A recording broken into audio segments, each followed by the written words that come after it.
JEE side में यही एक थोड़ी सी दिक्कत है कि हमें टाइम कम मिलता है ना।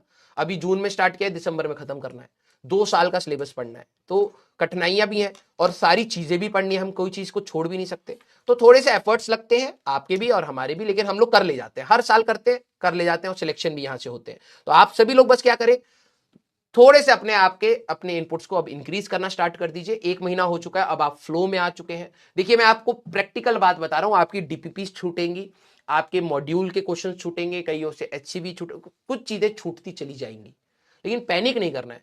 आपको क्लास से पीछे नहीं होना है, कोशिश करना है मेंटेन कर जाओ। मैं लिटरली बता रहा हूं पूरी कहानी, क्योंकि आप सभी लोग 12th करके आए हुए हैं और जो भी बच्चे मेरे से लक्ष्य में पढ़े थे, मैंने आपको बताया था इस कहानी की एक लड़ाई तो ये है ही कि अच्छे कंटेंट को पढ़ना है, दूसरी लड़ाई ये भी है कि साथ में चलना है।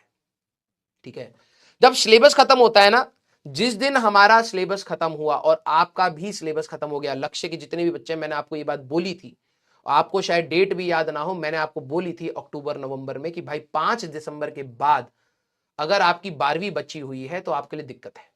और एंड आई होप कि आप लोगों ने कहीं ना कहीं उस चीज को एनालाइज किया होगा। ठीक है, जिस दिन सिलेबस यहां खत्म हो उससे पहले करने की कोई जरूरत नहीं है, मैं लिटरली बता रहा हूं। हम लोगों ने इतना सफिशिएंट टाइम रखा है कि भाई यहां तक अच्छे से करेंगे, उसके बाद जेई मेंस 1 करेंगे, जेई मेंस 1 के बाद फिर हमें टाइम मिलेगा, फिर जेई मेंस 2 के लिए हम लोग और तैयार करेंगे। तो yes, 5th of December, right.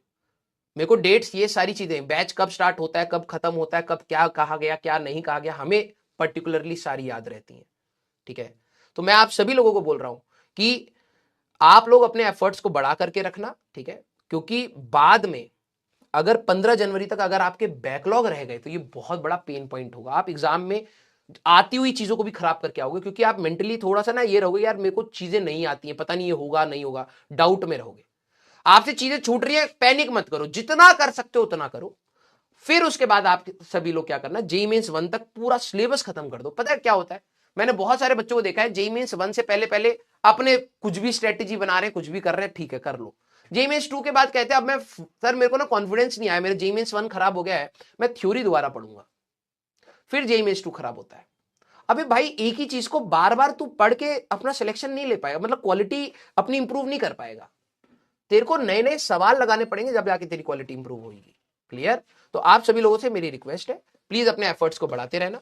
और आई होप आप सभी लोगों को भी क्लास में मजा आया होगा। अपन लोग कल मिलेंगे, ठीक है। हाँ, मैं ओम सर की क्लास देख रहा था, आप सभी लोगों को इनऑर्गेनिक बहुत पसंद आ रही है, बहुत अच्छा लग रहा है, क्योंकि केमिस्ट्री ही आपको एक सिलेक्शन के रास्ते पर अच्छे से लेके जाती है। तो प्लीज आप अपनी केमिस्ट्री को साथ लेके चलना। दिस इज योर लास्ट, मैं ये बोलूंगा लास्ट अटेम्प्ट एंड एफर्ट। तो अच्छे से इसको यूटिलाइज करिए, सारे सब्जेक्ट में, फिजिक्स केमिस्ट्री मैथ्स, सारे सब्जेक्ट में दिल खोल के पढ़ाई करिए, ठीक है।